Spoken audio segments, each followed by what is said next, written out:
Hello, আসসালামু আলাইকুম। আমি সোহানা সাবা, আপনাদের পছন্দের মুখ। আমি জানি সেটা।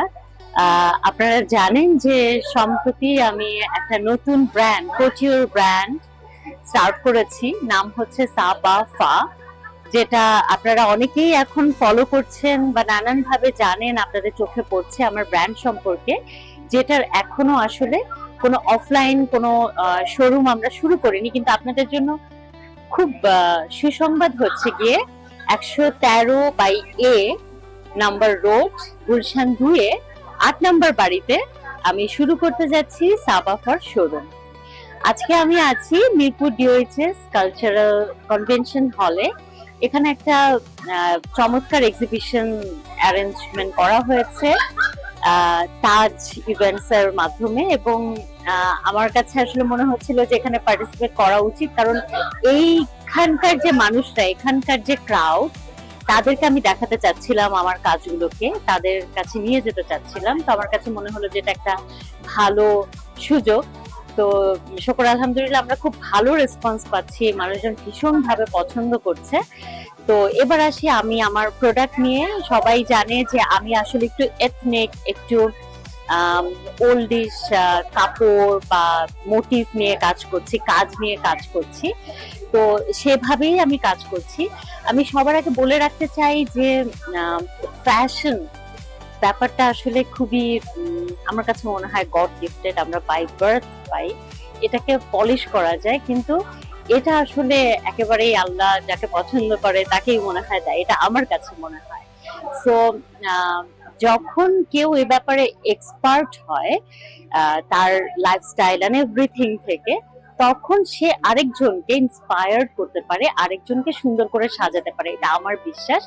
সেই কাজটা সুন্দরভাবে একজন ফ্যাশন ডিজাইনার করতে পারে। তো ফরচুনেটলি আমার কাছে মনে হয় যে ফ্যাশন সেন্সটা আমার বরাবরই খুব ভালো। তার একটা মজার গল্প আমি আপনাদের সাথে আজকে শেয়ার করি।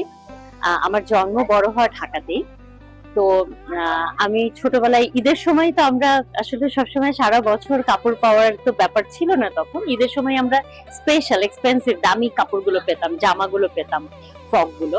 তো তখন যেটা দেখা যেত যে গাউসিয়া বা নিউ মার্কেটে রেডিমেড কাপড় পাওয়া যেত, বাট আমার মা কখনো রেডিমেড কাপড় বানাতো না। উনি কিন্তু সবসময়, ওখানে অনেকগুলো টেইলর ছিল, বুটিক টেইলর, সেখানে গিয়ে সেখানে ক্যাটালগ দেখে বোটা কোথায় হবে, কাপড়টা কোনটা হবে, কোন কাপড় কোন গ্রিন ফ্লোরাল প্রিন্টের মধ্যে কোন গ্রিনটার কোন একটা বো বা কিছু বসাতে হবে, বেল্টটা কত মোটা হবে, স্লিম চিকন কোনো বেল্ট হলে ভালো লাগবে না, এই ব্যাপারগুলো সে সবসময় ইনপুট দিতে থাকতো।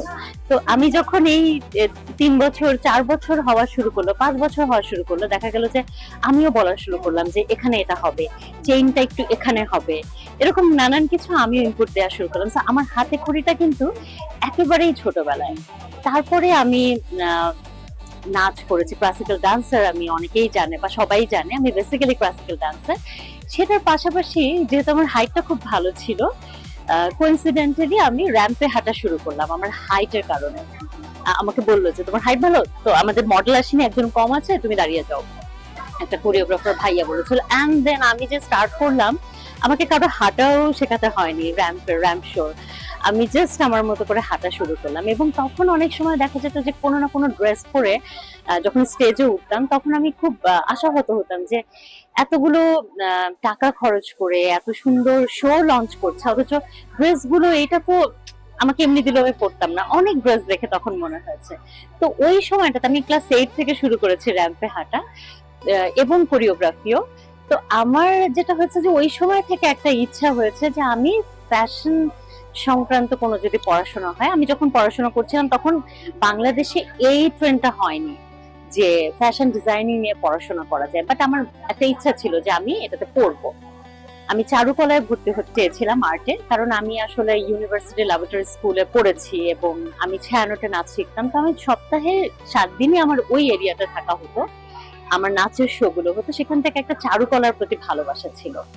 তো সেই ভালোবাসা থেকে আমি হয়তো চারুকলায় পড়বো, ওখানে সামহাও কোনো একজনের ব্যাড ইনফ্লুয়েন্স আবার ভর্তি হওয়া হলো না।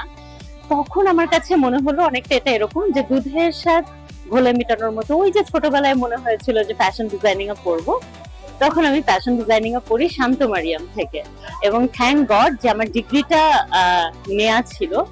আসলে আমার কাছে মনে হয় যে পড়াশোনা মানুষের ফ্যাশন সেন্স বাড়ায় না, পড়াশোনা মানুষকে টেকনিক্যাল বানায়। সো ওই ব্যাপারটা আমার মধ্যে তৈরি হয়েছে। আমি টেকনিক্যালি অনেক কিছু জেনেছি, কিন্তু আসলে কখনোই মনে হয়নি, মানে সবসময় হয় কি একটা আলসেমি।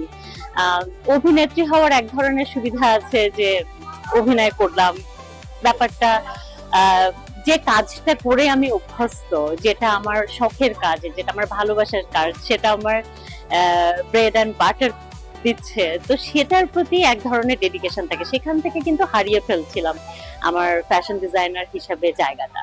তো সেই সব কিছু একসাথে নিয়ে লাস্ট 6 মাস ধরে আমার কাছে মনে হলো যে যেহেতু আমাদের কাজের ব্যাপারটাও একটু কম, তখন মনে হলো যে আমার এই যে সুপ্ত বাসনা ছোটবেলা থেকে, সেটা কেন এখন অ্যাপ্লাই করি না। সো আমার জার্নিটা সেই ছোটবেলা থেকে এখন পর্যন্ত, জার্নিটা লম্বা। আমি আজকে মনে হলো যে আপনাদের সবার সাথে গল্পটা করি, কিন্তু এই 6 মাসের জার্নিটার সাকসেসফুল চেহারা আপনারা দেখতে পাচ্ছেন।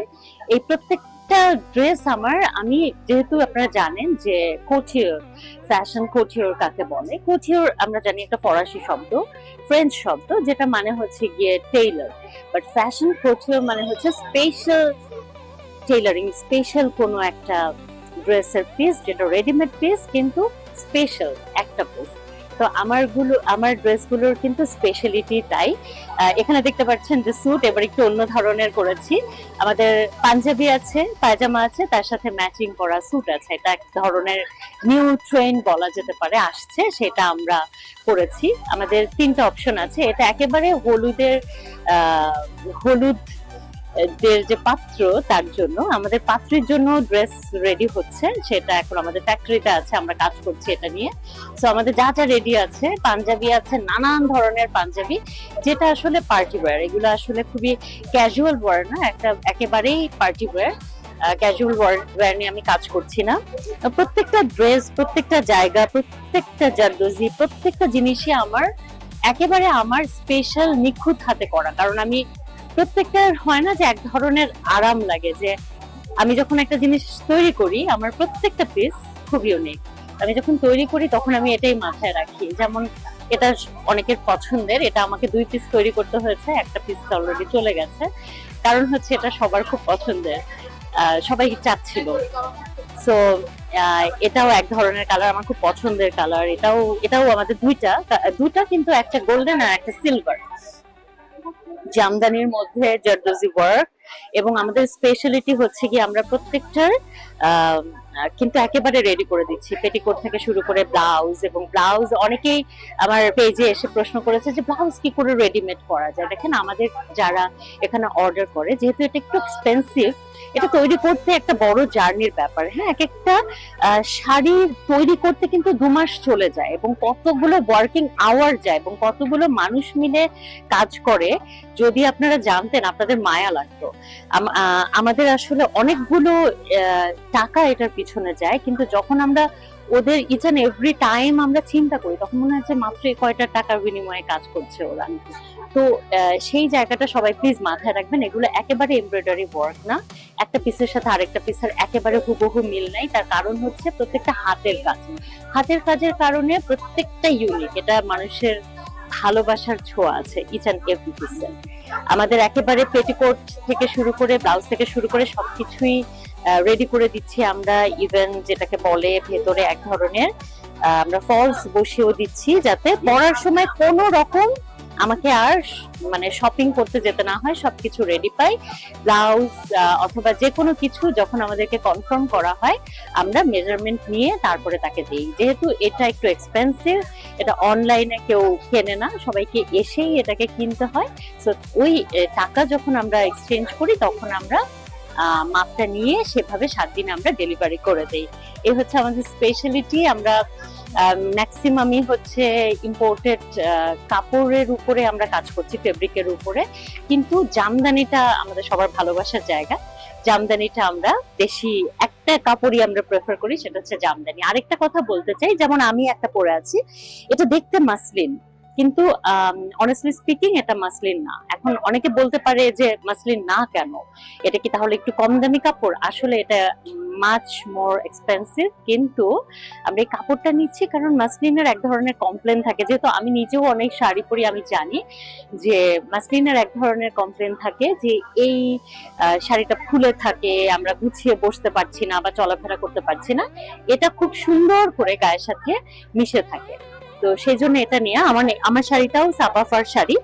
আমি জানি যে আমি যে শাড়িটা পরি সেটা নিয়েও সবাই বারবার জিজ্ঞেস করতে থাকে যে এই শাড়িটার প্রাইস কত বা কিছু। তো আমি আজকে আপনাদের জন্য এই শাড়িটা পরেছি। আমি আবার মনে করিয়ে দিচ্ছি, সাপাফার শোরুম হচ্ছে, আপনারা গুগল ম্যাপে আর 7 দিন পরেই সার্চ করে পেয়ে যাবেন, কিন্তু আপনারা সাবাফাকে আপনারা পেয়ে যাবেন গুলশান 2 নম্বরে, 8 নম্বর building, house number 8, road number 113/A তে। সবাই খুব ভালো থাকবেন আর জানাবেন কেমন লাগলো আমার কালেকশন দেখে এবং আমার গল্প শুনে। Bye bye.